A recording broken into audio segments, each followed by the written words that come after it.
The observation deck of the Global Defense Command Center hummed with an electric tension. Massive holographic displays flickered with constellation maps and deep space tracking systems, their blue-green light casting long shadows across the faces of researchers and military personnel. Sarah Chen, the lead astronomical surveillance specialist, leaned forward, her eyes narrowing at an anomalous reading that had just appeared on the primary screen. Something was different about this signal. Unlike the countless false alarms and cosmic noise they'd investigated before, this pattern carried a precision that sent a chill down her spine. The quantum resonance frequency was unlike anything in their database, too deliberate to be random, too complex to be natural. "Dr. Rodriguez," she called across the room, her voice cutting through the ambient electronic buzz. "You'll want to see this." The brilliant quantum physicist approached, her digital tablet already scanning the incoming data. Years of research had prepared her for unexpected discoveries, but nothing could have prepared her for what was about to unfold. The signal wasn't just a random burst of cosmic radiation. It was a deliberate communication, encrypted in a language that defied current computational analysis. Across the world, similar scenes were unfolding. In underground research facilities, in satellite tracking stations, in military command centers from Tokyo to London, from Washington to Moscow, scientists and analysts were experiencing the same moment of collective realization. Something was approaching Earth, something massive, something intelligent. The Global Defense Network had been a collaborative project decades in the making, born from the understanding that humanity's greatest threats might come from beyond their small blue planet. It represented the pinnacle of international cooperation. Supercomputers linked across continents processed astronomical data, tracking even the most minute changes in deep space. What they discovered that day would change everything. The approaching entity wasn't just a ship, it was a fleet. Massive vessels that seemed to bend the very fabric of space-time around them. Their technological signature so advanced it made human spacecraft look like primitive canoes next to nuclear-powered aircraft carriers. Each vessel was larger than most cities, their metallic surfaces absorbing and reflecting light in ways that defied current understanding of physics. The Zorn Collective had no interest in communication. Their approach was methodical, calculated, a cosmic harvesting operation that had been repeated across hundreds of star systems. Planets were resources. Intelligent life was either a potential workforce or an obstacle to be eliminated. In the Global Defense Command Center, preliminary analysis began to paint a terrifying picture. The incoming fleet carried enough firepower to obliterate entire continents. Their technological capability suggested weapons that could disintegrate matter at the molecular level, communication systems that could jam every known frequency, and shield technologies that would make traditional military responses look like child's play. Sarah's fingers danced across holographic interfaces, pulling up comparative data. The gap in technological capability was staggering. Humanity's most advanced weapons would be like throwing stones at a tank. The quantum resonance patterns suggested a civilization that had mastered technologies humans were only beginning to theorize about. Dr. Rodriguez started running complex simulation models. Each iteration told the same story. A direct confrontation was suicide. The alien fleet could neutralize human defenses before anyone could even mount a meaningful resistance. Their approach wasn't just an invasion, it was systematic extermination. "We're being studied," Dr. Rodriguez muttered, more to herself than to anyone else. "They're not just coming to conquer. They're coming to determine if we're worth anything at all." The Global Defense Network began its emergency protocols. Classified communication channels lit up across the planet.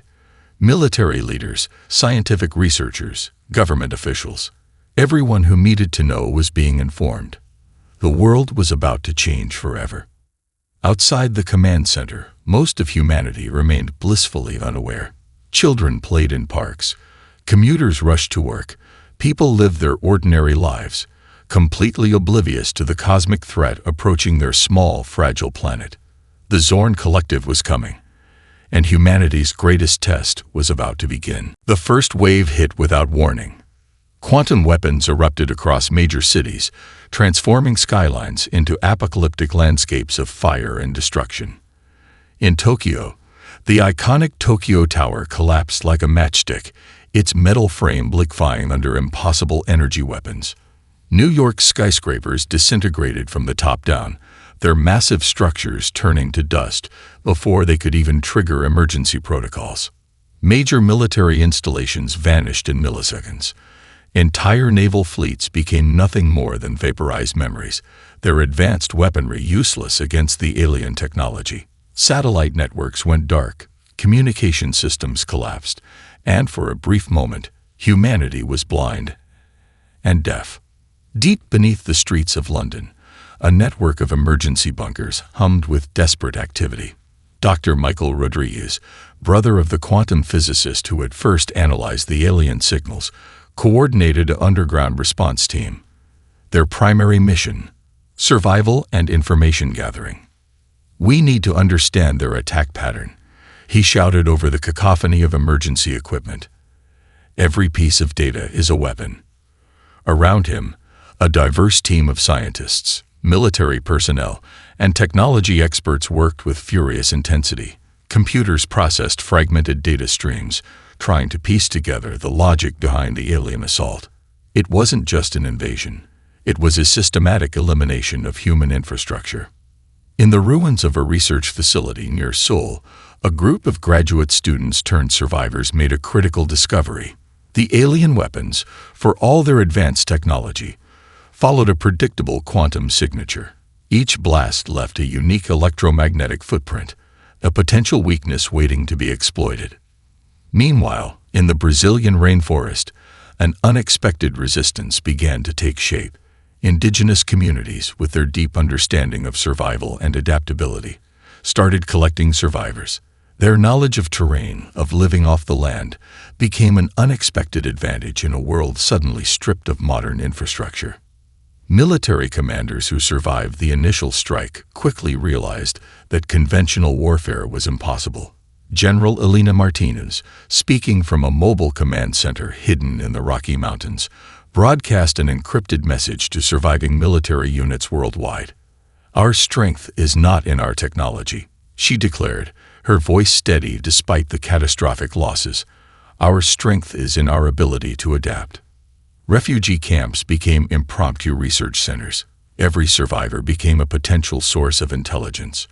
Children who had spent years playing strategy games now helped military planners develop unconventional resistance strategies. Programmers transformed abandoned server farms into communication networks. Mechanics began rebuilding vehicles using parts scavenged from the destruction. The alien Zorn Collective had expected a quick, decisive victory. Instead, they encountered something they could not comprehend: human resilience. In the remains of Silicon Valley, a group of technology experts began a desperate project. Using salvaged equipment and innovative thinking, they started developing communication technologies that could operate beneath the aliens' detection systems. Old satellite dishes were repurposed. Wireless networks were rebuilt using unexpected frequencies. Dr. Rodriguez's underground team made a breakthrough. The alien weapons, for all their advanced technology, generated a specific quantum resonance that could be tracked. More importantly, they discovered that the weapons had a critical cooling cycle, a brief moment of vulnerability between attacks. "It's like a digital heartbeat," one of the team's quantum physicists explained. "Every weapon has a rhythm. And if we can understand that rhythm, we can predict their next move." Global communication began to rebuild itself, not through traditional networks, but through a mesh of improvised systems. Amateur radio operators, emergency communication protocols, even repurposed gaming networks became lifelines of information. The Zorn Collective had arrived expecting to find a primitive species ready for harvest. Instead, they discovered a civilization that refused to be extinguished. As the first day of invasion drew to a close, humanity was bloody but not broken. The cities were in ruins, millions were dead, but something extraordinary was emerging. A global resistance was taking shape, not through military might, but through human ingenuity, collaboration, and an unbreakable spirit of survival. The real war was just beginning. The underground research facility carved into the Andes Mountains buzzed with an electric intensity. Monitors flickered with complex data streams, displaying fragmented information about the alien invaders. Dr. Elena Rodriguez leaned over a holographic projection, her fingers tracing intricate quantum wave patterns that danced like ethereal butterflies.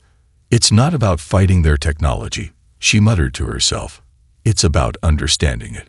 Her breakthrough came from an unlikely source, a collection of research papers about emergent behavior in complex biological systems. Studying the communication networks of ant colonies, neural pathways in the human brain, and distributed computing systems, she began to see a pattern that the Zorn Collective had completely overlooked. Decentralization was humanity's greatest strength. While the alien invaders operated with a rigid, hierarchical command structure, humans thrived on chaos, adaptability, and spontaneous collaboration. Each survivor became a potential node of resistance, capable of making independent decisions that could collectively disrupt the invaders' systematic approach. In a makeshift laboratory constructed from salvaged equipment, Rodriguez assembled a team of unlikely specialists. A retired electrical engineer who had once worked on submarine communication systems, a young programmer who had won multiple global hacking competitions, a marine biologist with extensive knowledge of complex ecological networks, a retired chess grandmaster who understood strategic thinking at its most fundamental level. Their mission was audacious: develop a communication and disruption system that could exploit the weaknesses in the Zorn Collective's technological infrastructure. Across the world, similar groups were forming. In the remains of Cape Canaveral, a team of former NASA engineers began repurposing space exploration technology. They discovered that the principles used to communicate with deep space probes could be adapted to create communication networks that the aliens couldn't easily detect or jam. An indigenous community in the Amazon rainforest provided unexpected insights. Their traditional knowledge of natural communication systems, how plants warn each other of threats, how animal groups coordinate without centralized leadership, became a critical component of the Resistance's strategic thinking. The Zorn see technology as a tool of control, explained Miguel Santos, a community elder who now worked closely with the research team. "We see technology as an extension of communication, of life itself." The team's first breakthrough came from a seemingly impossible combination of biological research and quantum computing. By studying how biological systems maintain integrity under extreme stress, Rodriguez developed a communication protocol that could rapidly adapt and self-repair. Each communication node would function like a living organism. If one was destroyed, the others would immediately reconfigure, creating new pathways, new methods of transmission. It was a communication system inspired by the human immune system, resilient, adaptive, impossible to completely neutralize. Military strategists began incorporating these principles into their resistance strategies.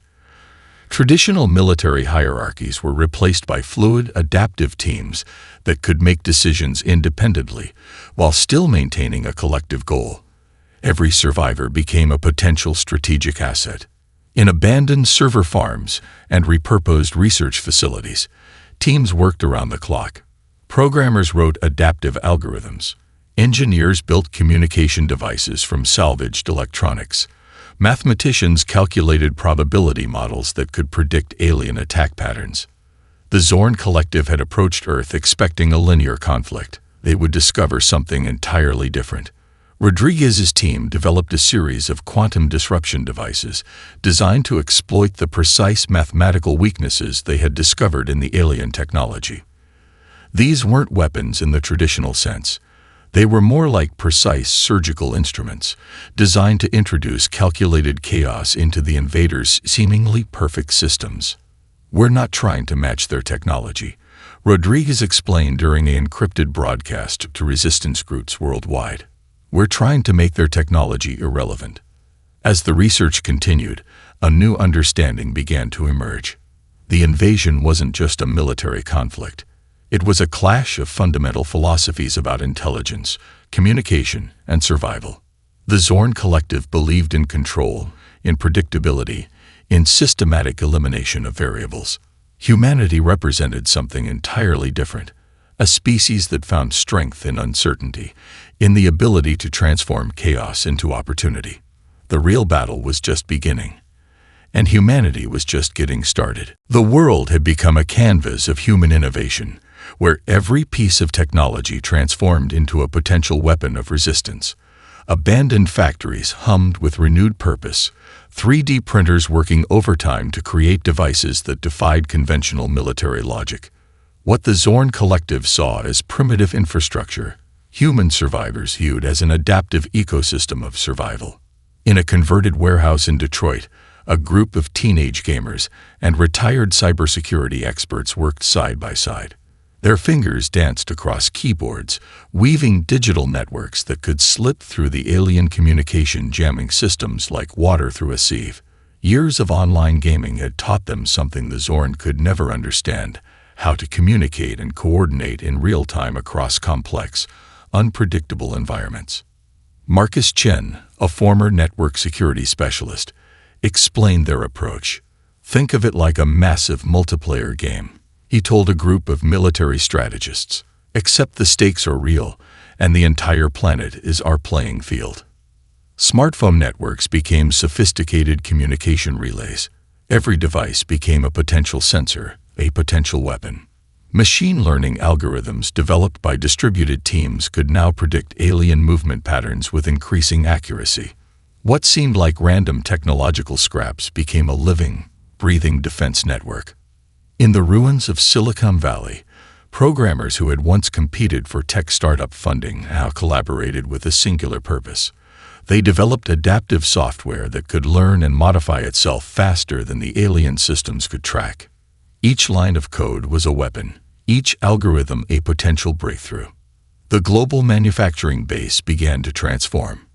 Industrial 3D printers that once created consumer products now churned out complex communication devices, sensor arrays, and improvised defensive technologies. Automotive factories became production centers for specialized equipment.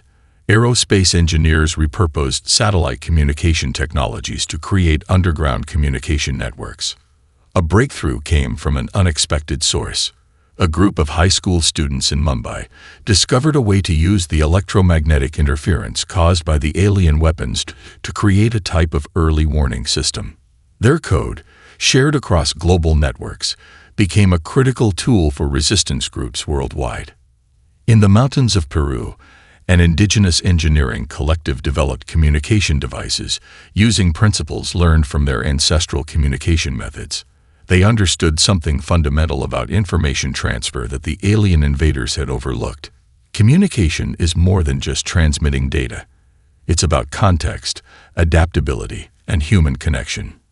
Power grids became living networks of resistance. Electrical engineers discovered ways to use power distribution systems as massive sensor arrays. Each transformer, each power line became a potential point of data collection and communication. The Zorn's advanced technology found itself fighting against a system that was less a machine and more a living, breathing organism. Computer networks transformed into something far more than communication platforms. They became distributed computing systems that could process massive amounts of data, predict alien movement patterns, and develop counter-strategies in real time. What the Zorn saw as isolated technological infrastructure, humans saw as a collective intelligence. The gaming community proved particularly valuable. As sports players who had spent years developing split-second decision-making skills now helped military strategists develop unconventional resistance tactics. Their ability to think several moves ahead, to adapt quickly to changing conditions, became a critical asset. Artificial intelligence systems developed by distributed teams began to show remarkable capabilities. Unlike the rigid, predictive models of the Zorn Collective, these AI systems were designed with inherent randomness, with the ability to make unexpected choices. They were less about perfect prediction and more about constant adaptation. We're not trying to beat their technology. explained Dr. Rodriguez during a global encrypted broadcast. "We're trying to make our technology something they can't even comprehend." As days turned into weeks, the nature of the conflict began to change. The Zorn Collective had arrived expecting a straightforward conquest. Instead, they found themselves fighting against a species that viewed technology not as a tool of control, but as an extension of human creativity and connection. Every piece of technology became a potential weapon. Every survivor became a potential strategist. The entire planet was transforming into a living, breathing resistance network. The digital battlefield was just beginning to take shape. The United Nations emergency bunker, hidden deep beneath the Swiss Alps, became the unexpected heart of human resistance. Representatives from every continent gathered, their differences forgotten in the face of a common threat. A farmer from Brazil sat next to a programmer from India. A tribal elder from New Zealand conversed with a marine biologist from Canada. National boundaries dissolved like morning mist. General Sofia Martinez, coordinating the global response, understood that their strength lay not in military might, but in collective intelligence. "We are no longer separate nations," she announced to the assembled group. "We are one species, fighting for our survival." Communication networks bridged impossible divides. Languages that had once separated people now became tools of collaboration. Translation technologies developed by distributed teams allowed real-time communication across cultural and linguistic barriers. What the Zorn Collective saw as a fractured species, humans recognized as a complex, interconnected system. In the Amazon rainforest, indigenous communities shared survival techniques that would prove crucial to the resistance. Their deep understanding of ecological systems, of working with limited resources, became a masterclass in adaptive survival. Techniques for water purification, food preservation, and natural communication networks became critical intelligence for refugee groups worldwide. A research team in Cape Town discovered how to use traditional African communication drums as a basis for developing encrypted communication systems that could operate beneath the alien detection technologies. Musical patterns became a form of coded communication, a method of sharing critical information that the invaders could not easily comprehend. Schools transformed into research centers. Students became critical members of the resistance. A group of middle school children in Tokyo developed a breakthrough in signal interference that allowed resistance groups to communicate without detection. Universities became distributed research networks, with professors and students working together to solve complex challenges. The medical community emerged as an unexpected powerhouse of resistance. Doctors, nurses, and medical researchers developed rapid response systems for treating injuries, managing resources, and understanding the physiological impact of the alien invasion. Hospitals became more than healing centers. They became hubs of information gathering and strategic planning. Agricultural communities proved equally critical. Farmers developed innovative methods of food production that could survive the disrupted global ecosystem. Vertical farming techniques, developed in urban centers, now became crucial for refugee survival. Every patch of land became a potential source of sustenance and hope. Cultural preservation became a form of resistance. Museums collaborated to digitize and protect human cultural heritage. Artists began documenting the invasion, creating records that would survive regardless of the conflict's outcome. Music, art, and storytelling became weapons of cultural resilience. The global scientific community operated with a level of collaboration never before seen in human history. Research databases became open source.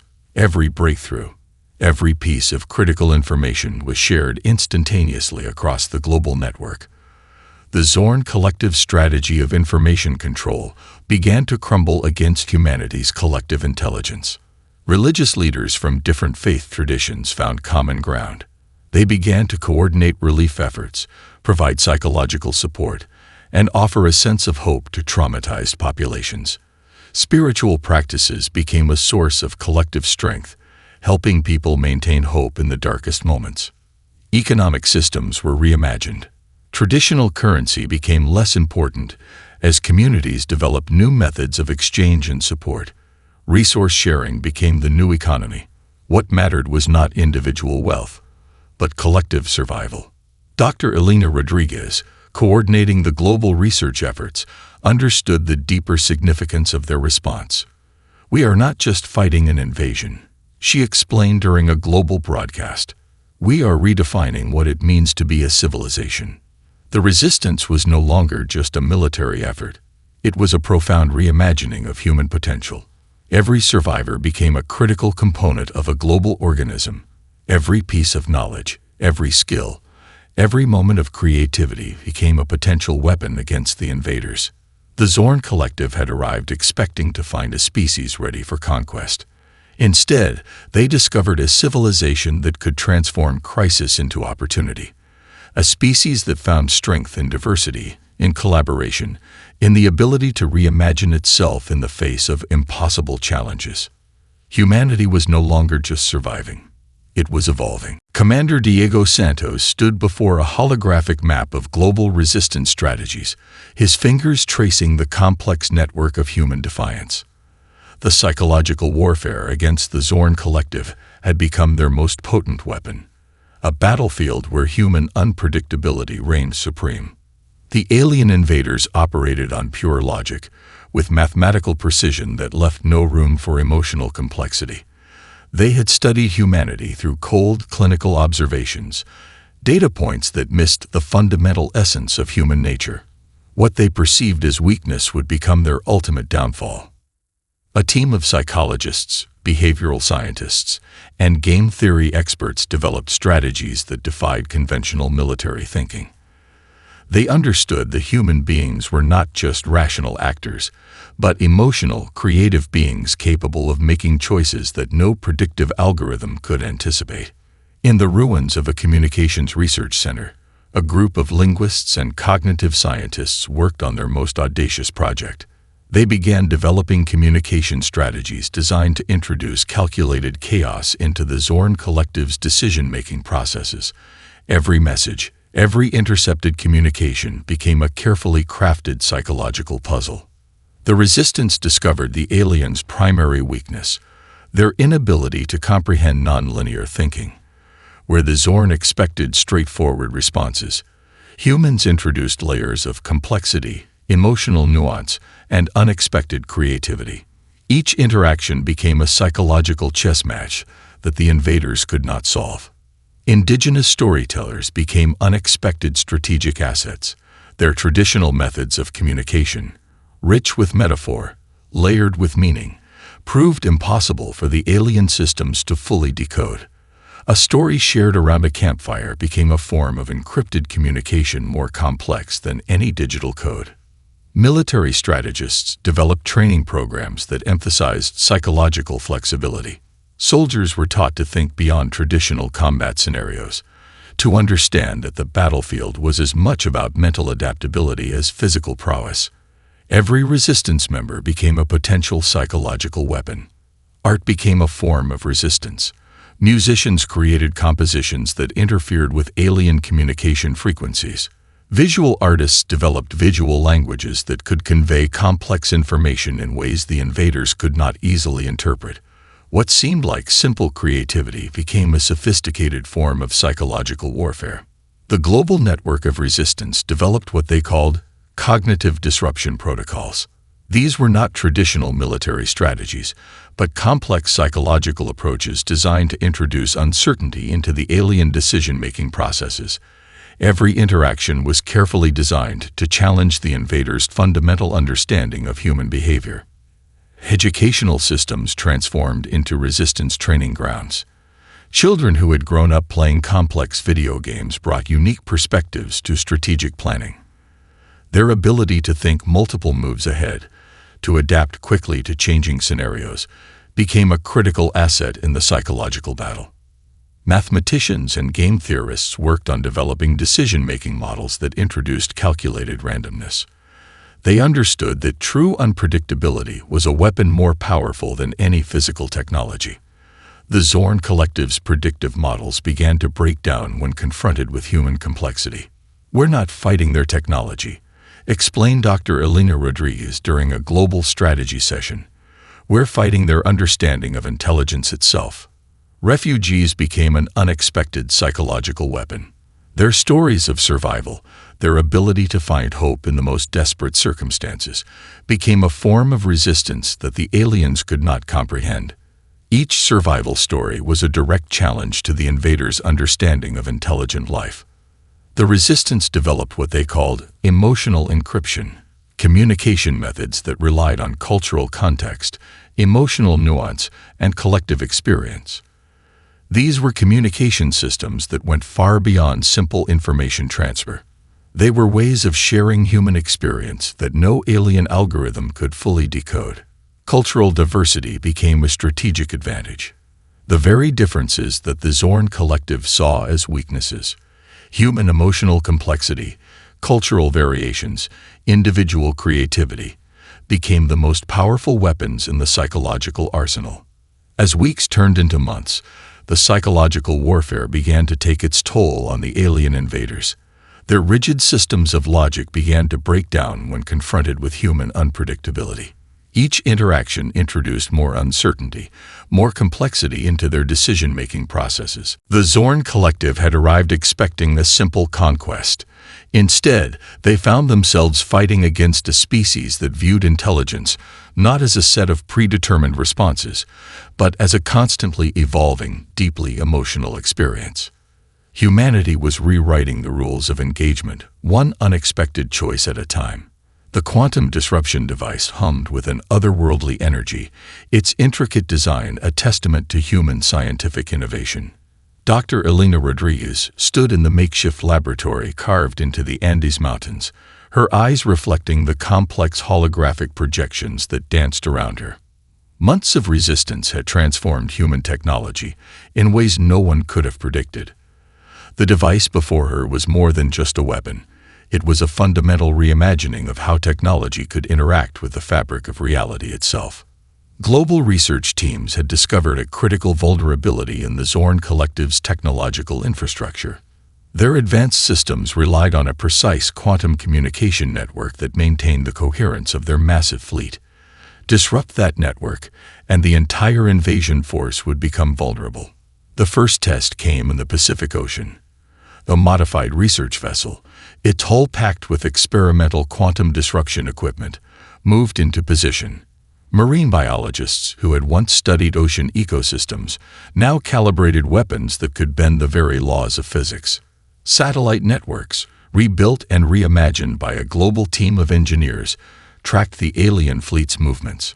Each communication was a carefully orchestrated dance of information, designed to mask their true intentions. The resistance had learned to speak the language of the invaders and to subvert it. In the skies above the Pacific, the first signs of success emerged. Alien vessel shields began to fluctuate. Communication patterns became erratic. The quantum disruption device was working, not by destroying technology, but by introducing fundamental uncertainties into the aliens' most advanced systems. Military strategists from around the world coordinated their response. This was not a traditional battle, but a complex symphony of scientific innovation, strategic thinking, and collective human determination. Every resistance group, from urban centers to remote villages, played a crucial role. The quantum device developed by Rodriguez's team did more than just disrupt alien technology. It exposed the fundamental weakness in the Zorn Collective's approach to intelligence. Their systems were designed for control, for predictability. Human technology was becoming something else entirely: adaptive, unpredictable, alive. Research teams in abandoned universities discovered ways to use the quantum disruption technology across multiple spectrums. Communication systems, energy networks, even the fundamental quantum communication that held the alien fleet together, all became potential points of intervention. A breakthrough came from an unexpected source. A group of young programmers in Lagos developed an adaptive algorithm that could predict and manipulate the quantum communication frequencies used by the Zorn Collective. What seemed like random interference became a sophisticated form of technological warfare. The global resistance had transformed into something more than a military operation. It was a living, breathing organism of collective intelligence. Each breakthrough, each moment of innovation, was shared instantaneously across a network that spanned the entire planet. Military operations became fluid, adaptive systems. Traditional hierarchies dissolve, replaced by network teams that could respond to changing conditions with lightning speed. A farmer in Brazil might provide a critical piece of information that would help a research team in Tokyo develop a new defensive strategy. As the quantum disruption technology began to take effect, the alien fleet started to show signs of vulnerability. Their massive ships, once seeming invincible, began to lose their coherence. Communication networks became unstable. Defensive systems began to fail in ways the Zorn Collective could not predict. "We're not destroying their technology," Dr. Rodriguez explained during a global broadcast. "We're showing them a different way of understanding intelligence itself." The turning point came not with a massive battle, but with a series of subtle interventions. Each quantum disruption device introduced more uncertainty into the alien systems. Their rigid, control-based approach began to break down when confronted with human creativity. Indigenous knowledge systems played a crucial role. Traditional understanding of ecological networks, of communication beyond human language, provided insights that scientific teams had missed. A technique for tracking animal migrations became a method for predicting alien fleet movements. As the alien fleet began to destabilize, humanity watched with a mixture of hope and determination. This was more than a battle for survival. It was a profound statement about the nature of intelligence, of adaptation, of collective potential. The Zorn Collective had arrived expecting a simple conquest. Instead, they found themselves facing a species that could transform crisis into opportunity, that could find strength in diversity, in creativity, in the ability to reimagine itself in the face of impossible challenges. The turning point had arrived, and humanity was just getting started. The final battle was nothing like anyone had expected. Admiral Chen watched from the Global Command Center as the alien fleet began to disintegrate. It wasn't a violent destruction, but something far more profound, a systematic unraveling of their entire technological infrastructure. Quantum disruption devices had done more than simply disable alien systems. They had exposed the fundamental fragility of the Zorn Collective's approach to intelligence. Massive alien vessels began to lose cohesion. Their quantum communication networks collapsed from within, creating a cascading failure that no repair system could prevent.